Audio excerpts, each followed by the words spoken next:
What do you consider the biggest threat to humanity?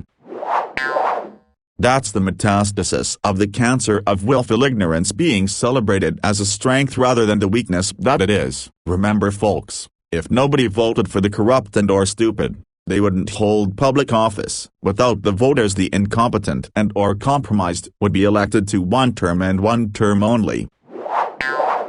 Going deeper into malicious leadership, dangerous personalities using opportunity to wreak havoc, especially narcissistic personality disorder types / pathological liars with no remorse. I think these personalities are very well described by former FBI agent Joe Navarro in his books 3 Minutes to Doomsday and Dangerous Personalities and How to Detect Them.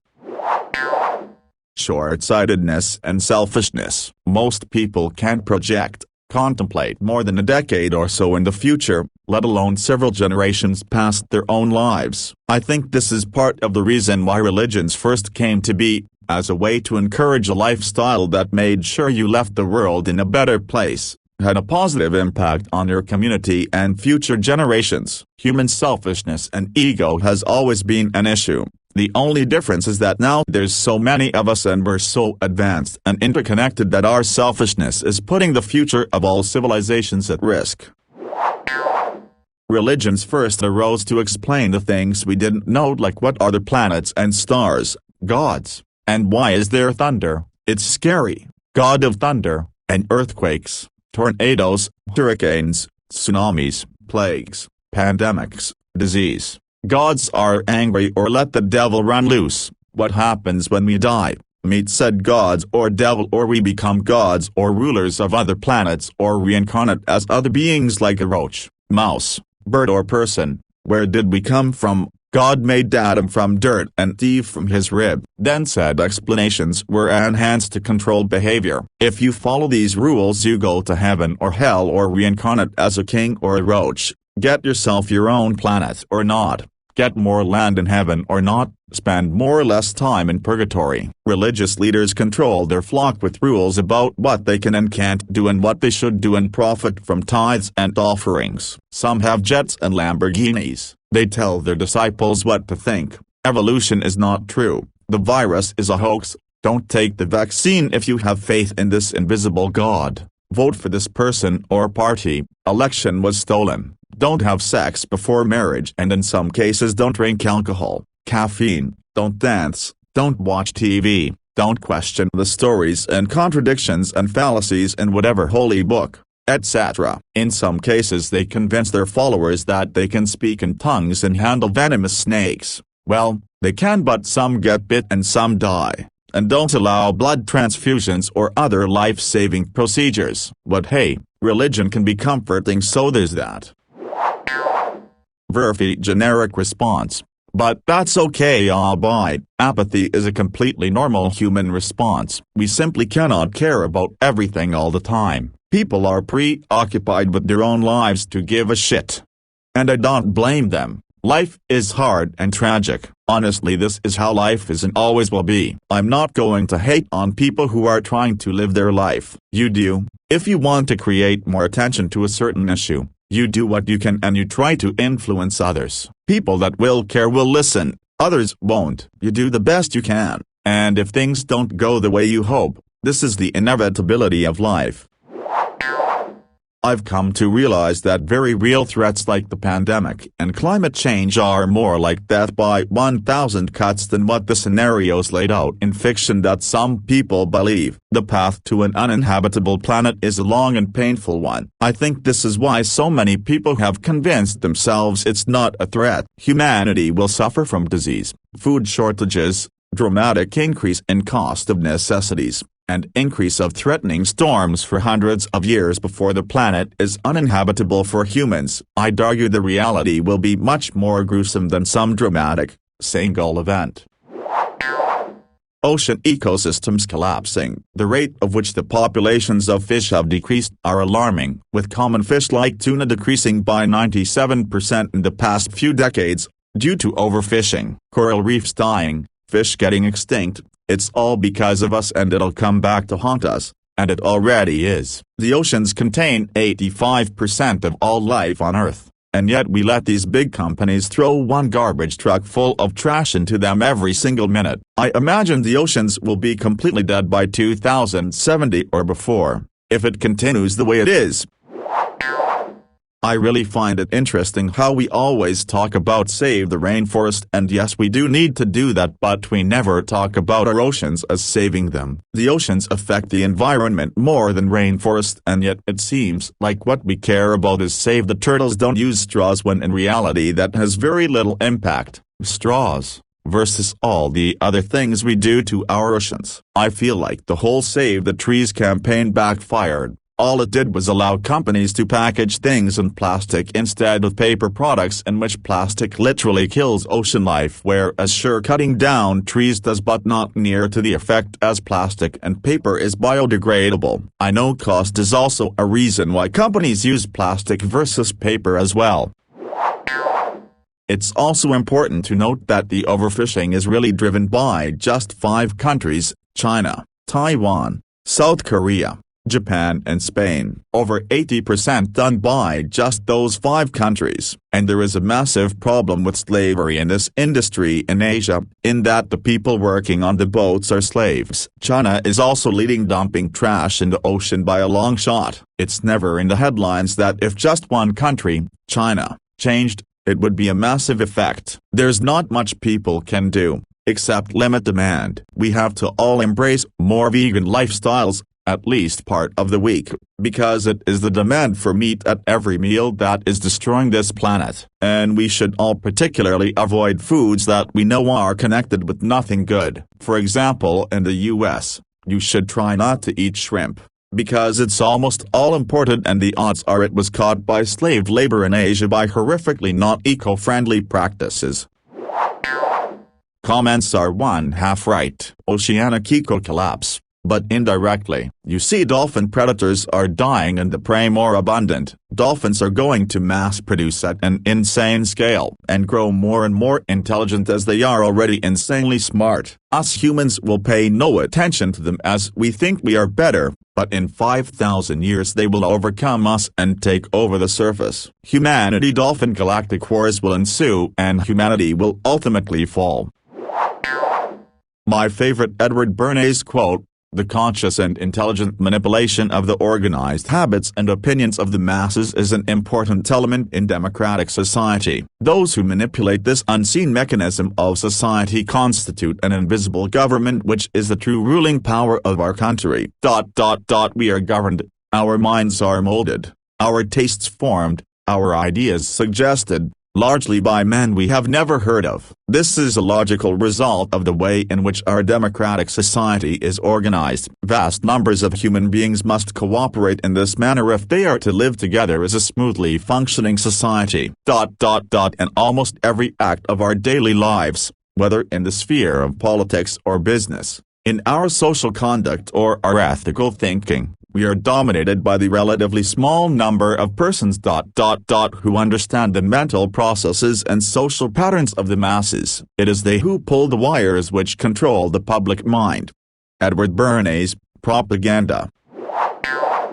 You joke, but chemical discharges polluting the water supply, and not being properly filtered, has been causing damage to ecosystems for a while, and turning frogs gay, or more accurately, hormones interacting with frogs, leading to them developing female sex organs. This happens with more than just frogs though. It has been shown to affect fish as well. It also affects humans, especially female-oriented products not being properly filtered out in water treatment stations, leading to excess estrogen in water. This can be easily filtered out, even on the consumer side, but lack of awareness and only situational issues mean that it flies under the radar unless there's a notorious event, like in Spain a few years ago. But, truth be told, gay frogs could very well be a problem for ocean life and human fertility if pollution is left unchecked.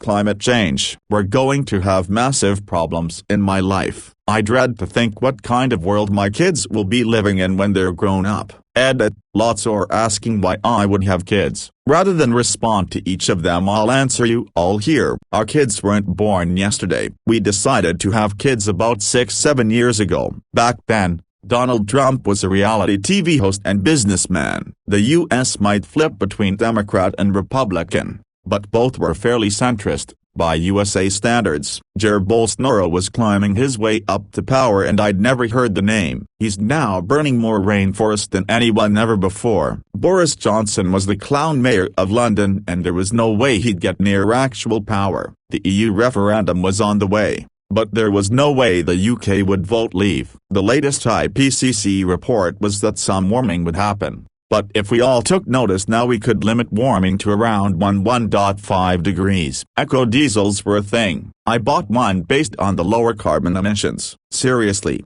fuck you VW and any other car manufacturers who have done similar things. Everyone should watch the Dirty Money episode about the emissions scandal. It's on Netflix. The world isn't angry enough about this.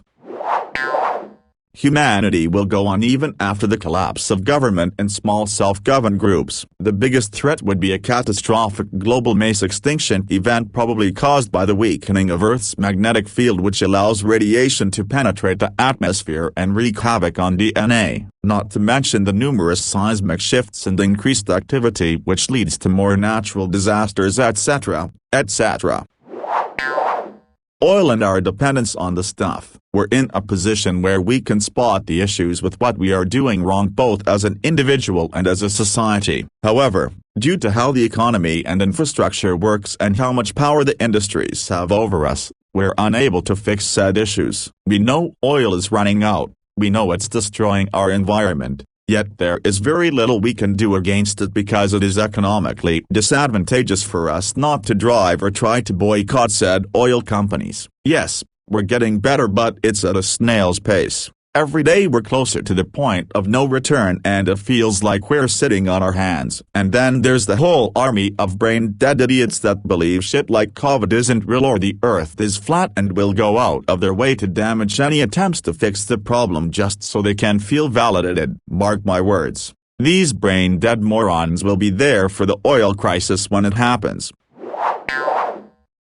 Well, when you really get down to the details, it's really hard to kill humanity entirely right now. Even with all our nukes most of the southern hemisphere would be left untouched. Wouldn't be a great time for the species but we'd get through it alright. Scientists say they've most likely detected all the dinosaur-tier asteroids so that's unlikely. But if one does hit we're screwed outright. All the way down to the European country killers they say the vast majority have been detected. So chances are an asteroid impact won't be species ending either since there are no asteroids big enough that we don't know about. In terms of ecological collapse we have centuries to find technological replacements for the functions of nature and we're already making progress on that stuff now. We have GMO farm plants that can survive harsher conditions and are more efficient. We can grow meat in labs. And we can probably bioengineer superplankton to replace a dying ocean plankton population for oxygen and fishing. Gamma-ray bursts are a candidate but recent reports suggest they may not be quite as dangerous as we originally thought they'd be. And they'd need to be aimed directly at us from a burst within our own galaxy which, we can measure whether a star is likely to go supernova and what kind of explosion it will go. There are no candidates in our galaxy for sniping us with a GRB. There could be a rogue planet in the interstellar space that enters our solar system and throws off our orbit.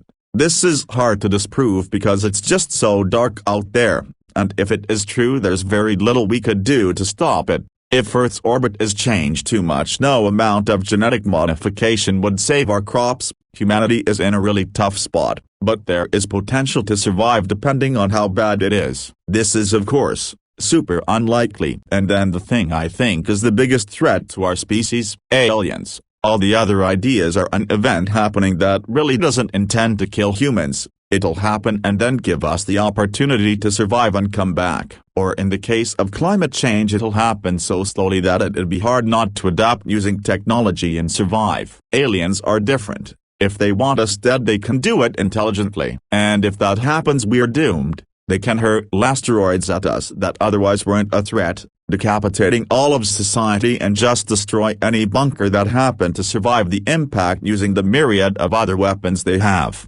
There's no escape.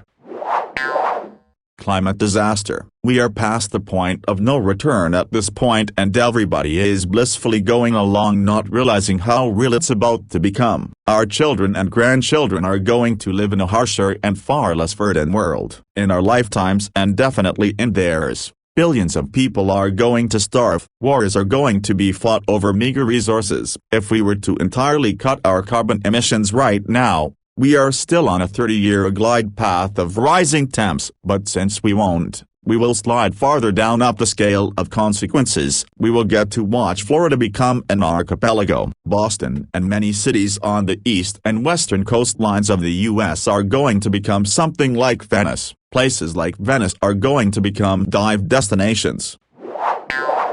We are not past the point of no return, and doomerism is exactly the playbook the oil and gas industry is employing now that they can no longer pretend climate change isn't real, and, if it isn't man-made. We can accomplish so much with the will towards it, and there's enormous will to make change now. This is a good short read on the tactics being used to stop change. https://www.theguardian.com/environment/2021/February/27/climatologist Michael E. Mandumism Climate Crisis Interview.